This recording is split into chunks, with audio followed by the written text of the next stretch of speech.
Commonwealth games का 8वां दिन भारत के लिए बना गोल्डन डे। एक दिन में मिले 3 गोल्ड, कुश्ती में मिले 3 स्वर्ण पदक। भारत की झोली में 8वें दिन आए 6 पदक, 3 गोल्ड, 1 सिल्वर, 2 ब्रॉन्ज, सभी 6 मेडल रेसलिंग में मिले। कॉमनवेल्थ गेम्स के 8वें दिन मेडल टैली में भारत 5वें स्थान पर पहुंचा। भारत ने अब तक पदक कुल 26 हासिल किए। रेसलर दीपक पुनिया ने रेसलिंग के 86 किलो वर्ग में जीता गोल्ड। पाकिस्तान के मोहम्मद इनाम को दी पटखनी। गोल्ड मेडल जीतने के बाद बोले दीपक पुनिया, कहा गोल्ड जीतने के बाद मिली खुशी।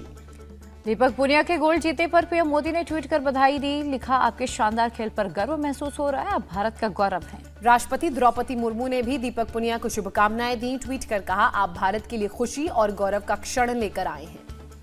भारतीय पहलवान बजरंग पुनिया का भी गोल्ड मेडल पर कब्जा। 65 किलो वर्ग में कनाडा के रेसलर को चारों खाने चित किया। गोल्डन बॉय बजरंग पुनिया ने जीत के बाद उन्होंने खुशी जाहिर की। कहा, लोगों को धन्यवाद देना चाहता हूं, उनका अपार समर्थन मिला। अब 2024 ओलंपिक्स में गोल्ड जीतना मेरा लक्ष्य। पीएम मोदी ने बजरंग पुनिया के गोल्डन मेडल जीतने पर बधाई दी। ट्वीट कर लिखा, लगातार तीसरे कॉमनवेल्थ पदक के लिए आपको बधाई। हरियाणा के झज्जर में गोल्डन बॉय बजरंग पुनिया के गांव में जश्न का माहौल। जीत के बाद बटी मिठाइयां। महिला रेसलर साक्षी मलिक को फ्री स्टाइल रेसलिंग में मिला गोल्ड मेडल। 62 किलो वर्ग में कनाडा की रेसलर को शिकस्त दी। पीएम मोदी साक्षी मलिक को गोल्ड जीतने पर ट्वीट कर बधाई देते नजर आए। कहा, साक्षी मलिक प्रतिभा का एक पावर हाउस हैं। आपके शानदार खेल और प्रदर्शन से मैं रोमांचित हूं। भारत की महिला रेसलर अंशु मलिक को 57 किलो फ्री स्टाइल कुश्ती में मिला सिल्वर मेडल। फाइनल में नाइजीरिया की पहलवान से मिली हार। कुश्ती में सिल्वर मेडल जीती बोले अंशु मलिक। कहा, मुझे खुशी है कि राष्ट्रमंडल खेल में देश के लिए सिल्वर मेडल में जीत पाई हूं। आगे और बेहतर प्रदर्शन करने की कोशिश करूंगी। कॉमनवेल्थ गेम्स में भारत की महिला पहलवान दिव्या काकरान को फ्री स्टाइल कुश्ती में मिला ब्रॉन्ज। 68 किलोग्राम वर्ग में 30 सेकंड में विरोधी पहलवान को पटखनी दी। रेसलिंग के 125 किलोग्राम वर्ग में मोहित ग्रेवाल ने जीता ब्रॉन्ज मेडल। जमाइका के जॉनसन को दी पटखनी। भारत के 14वें उपराष्ट्रपति का चुनाव। एनडीए उम्मीदवार जगदीप धनखड़ और विपक्ष के उम्मीदवार मागे टलवा के बीच मुकाबला है। सुबह 10 बजे से शाम 5 बजे तक होगा उपराष्ट्रपति के लिए मतदान। लोकसभा और राज्यसभा के 780 सांसद करेंगे वोट। आजादी का अमृत महोत्सव पर राष्ट्रीय कमेटी की आज शाम 4:30 बजे बैठक। पीएम मोदी, लोकसभा स्पीकर, राज्यों के गवर्नर और सीएम सहित हस्तियां करेंगे शिरकत। पीएम मोदी की अध्यक्षता में 7 अगस्त को नीति आयोग गवर्निंग काउंसिल की बैठक। कृषि, स्वास्थ्य और शिक्षा नीति पर होगी चर्चा। दिल्ली के सीएम अरविंद केजरीवाल का आज से 2 दिन का गुजरात का चुनावी दौरा शुरू। तीसरी गारंटी कर सकते हैं ऐलान। केजरीवाल आज अहमदाबाद टाउन हॉल में जामनगर में कारोबारियों से करेंगे मुलाकात। उनके मुद्दों पर करेंगे चर्चा। दिल्ली के सीएम अरविंद केजरीवाल की अपील। स्वतंत्रता दिवस की पूर्व संध्या पर हर भारतवासी हाथ में तिरंगा लेकर गाए राष्ट्रगान। केजरीवाल की 14 अगस्त वाली अपील पर भड़की बीजेपी। कहा, जिन्ना वाली आजादी का समर्थन करने क्या मांगना चाहते हैं, हम समझते हैं। बीजेपी नेता कपिल मिश्रा का केजरीवाल पर हमला। का 14 अगस्त को आजादी का दिन बॉर्डर के उस पार होता है, भारत में नहीं। 15 अगस्त को दिल्ली में 100 जगहों पर कार्यक्रम करेगी केजरीवाल सरकार। कहा, देश को नंबर 1 बनाने की शपथ लें। काले कपड़ों में कांग्रेस के विरोध प्रदर्शन पर सियासत तेज। गृह मंत्री अमित शाह ने राम मंदिर से जोड़ा कनेक्शन। गृह मंत्री अमित शाह ने कहा, राम मंदिर की स्थापना दिवस पर काले कपड़े पहनकर प्रदर्शन करना कांग्रेस को महंगा पड़ेगा। गृह मंत्री अमित शाह की कांग्रेस को सलाह, कानून का करे पालन, जांच में सहयोग करे। सीएम योगी ने भी कांग्रेस के काले कपड़ों में प्रदर्शन पर सवाल उठाए। पूछा, अयोध्या दिवस के दिन ही प्रदर्शन क्यों?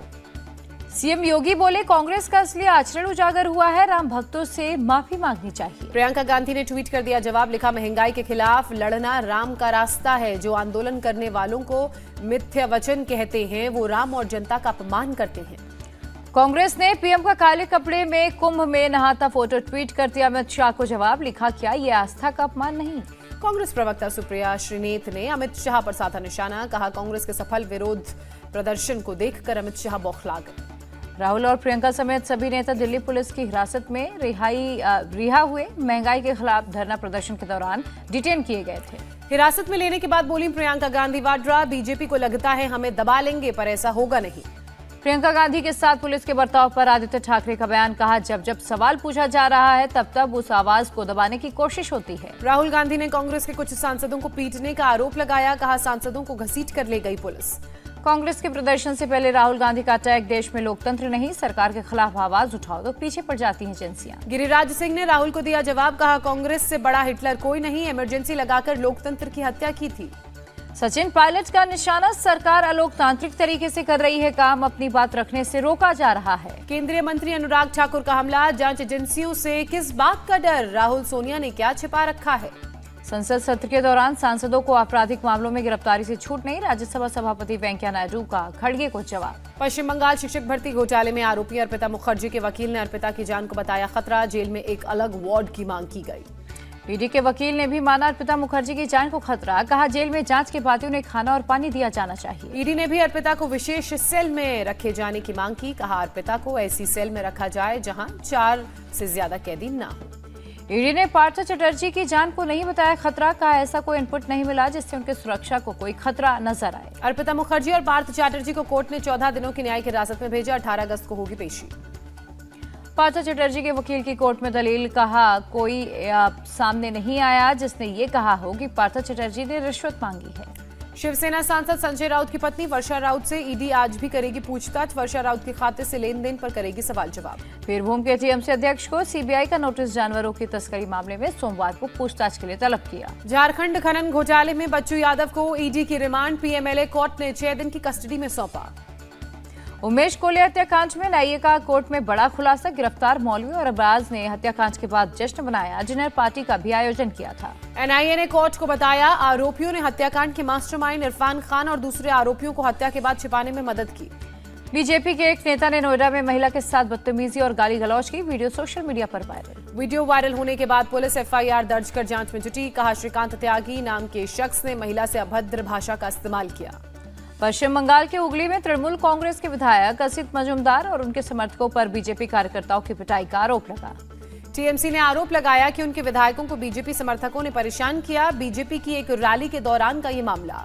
ममता बनर्जी ने प्रधानमंत्री मोदी से की मुलाकात, रविवार को नीति आयोग की बैठक से पहले राज्य के मुद्दों पर बातचीत हुई।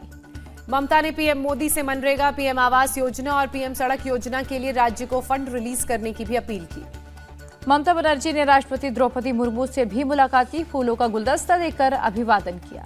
एएमयू में सनातन धर्म की शिक्षा पर भड़के सपा एमएलए जिया और रहमान बर्क, कहा बीएचयू में भी इस्लामिक दीनी तालीम का कोर्स लागू होना चाहिए। बहराइच में मदरसों के छात्र छात्राओं ने नगर में निकाले विशाल तिरंगा यात्रा, जीएम ने कलेक्ट्रेट परिसर से झंडी दिखाकर रैली को रवाना किया। मध्य प्रदेश के निवाड़ी में जुमे की नमाज के बाद हाथों में तिरंगा लेकर सड़क पर उतरा मुस्लिम समुदाय, हिंदुस्तान जिंदाबाद के लगाए नारे। चंदौली में अमृत महोत्सव का जश्न, आरपीएफ के जवानों ने निकाली बाइक रैली। उत्तर प्रदेश के मुरादाबाद में एक प्रधान अध्यापक ने सरकारी स्कूल के एक कमरे को 15,000 में बेचा, जिस शख्स ने कमरे को खरीदा उसने बाद में तुड़वा दिया। शिकायत होने पर मौके पर पहुंची जांच टीम, रिपोर्ट बनाकर बीएसए को भेजा, कार्रवाई की बात कही जा रही है। बिहार के सीमावर्ती जिले किशनगंज में देश में सबसे तेजी से बढ़ रही है मुस्लिमों की आबादी, नेपाल बॉर्डर पर नो मैंस लैंड के पास नई बस्ती बसी। मध्य प्रदेश के छतरपुर में एक रेडीमेड गारमेंट की दुकान में आग लगी, भारी नुकसान की आशंका। गोरखपुर में महिलाओं के एक समूह ने एसएसबी के जवानों को राखी बांधी, लंबी उम्र की कामना की।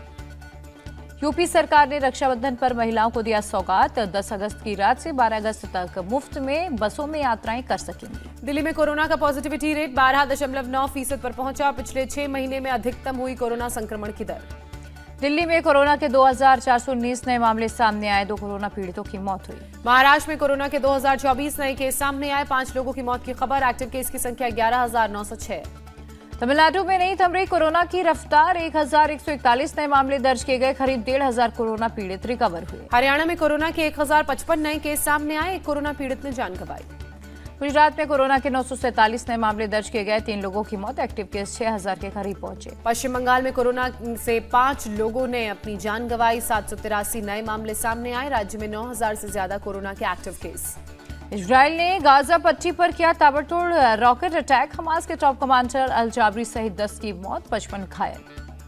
इजरायली अटैक के बाद फिलिस्तीन की तरफ से हुआ जवाबी हमला, मध्य और दक्षिणी इजरायली इलाकों में कई रॉकेट दागे गए, इजराइल ने हवा में रॉकेट को तबाह किया। ताइवान के पीएम सुतेंग चैंग ने चीन को बताया दुष्ट पड़ोसी, वायुसेना को युद्ध के लिए तैयार रहने के लिए कहा। ताइवान की तटीय सीमा के पास पहुंचा चीन का युद्धाभ्यास, 13 जहाजों और 68 फाइटर जेट्स ने ताइवान को घेरा। ताइवान के सैलानियों के लिए आकर्षण का केंद्र बना चीनी युद्ध अभ्यास। चीनी युद्ध पोतों को देखने और फोटो खींचने के लिए समुद्र के तट पर भारी पर्यटक उमड़ रहे हैं। मेक्सिको के कोवाविला में कोयला खदान में फंसे मजदूरों की मुश्किलें बढ़ी, खदान में भर रहा है पानी। इटली की राजधानी रोम में गर्मी का रेड अलर्ट जारी, पारा 44 डिग्री सेल्सियस के पार। फ्रांस में पेरिस की सीन नदी में मिली सफेद बेगुला व्हेल, अधिकारी व्हेल को वापस समुद्र में भेजने में जुटे हुए। गलत क्रेडिट स्कोर के चलते नहीं मिल पा रहा लोन तो आरबीआई से करे शिकायत, आरबीआई गवर्नर शक्तिकांत दास ने सलाह दी। भारत बिल पेमेंट सिस्टम के जरिए जब एनआरआई भी अब कर सकेंगे payment, RBI governor Shaktikanta Das ने किया ऐलान। डॉलर की मजबूती के कारण रुपया कमजोर, दुनिया की कई करेंसी से बेहतर प्रदर्शन कर रहा रुपया, आरबीआई गवर्नर का बयान। गवर्नर शक्तिकांत दास ने कहा वित्त वर्ष 2022-23 में महंगाई दर 6.7% रहने का अनुमान। दिल्ली एनसीआर में पीएनजी हुआ महंगा, ₹2.63 प्रति यूनिट की हुई बढ़ोतरी। भारत और वेस्टइंडीज के बीच चौथा टी20 आज फ्लोरिडा में रात 8 बजे से खेला जाएगा मैच। 5 मैचों की सीरीज में भारत 2-1 से आगे, चौथा मैच जीत सीरीज पर जीतना चाहेगा भारत। 44वें चेस ओलंपियाड में फिलिस्तीन की 8 साल की रेंडा सेदार ले रही है हिस्सा, प्रतियोगिता की सबसे कम उम्र की है खिलाड़ी। रेंडा एक मैच जीत भी चुकी है। जम्मू कश्मीर से धारा 370 हटाने की तीसरी वर्षगांठ पर श्रीनगर में अंतर्राष्ट्रीय स्तर का फुटबॉल स्टेडियम खोला गया, फीफा के नियमों के तहत किया गया निर्माण। सुष्मिता सेन ने शेयर किया सर्दिनिया ट्रिप का वीडियो, ललित मोदी ने किया रोमांटिक कमेंट। अक्षय कुमार ने खुद को नंबर गेम से बताया बाहर, कहा मैं कोई रेस का घोड़ा नहीं, इमेज में मैं बंधना नहीं चाहता। दीपिका पादुकोण ने माना आज वो उम्र के उस पड़ाव पर हैं जहां वो अपने किरदार पीकू की तरह ही महसूस करती हैं। दिलीप कुमार और मधुबाला की मुगले आजम के रिलीज के पूरे हुए 62 साल, 3 अगस्त 1960 को हुई थी रिलीज। इंडिया टीवी हर वक्त हर जगह डाउनलोड करने के लिए सर्च करें India TV news Google play store या ऐप स्टोर पर।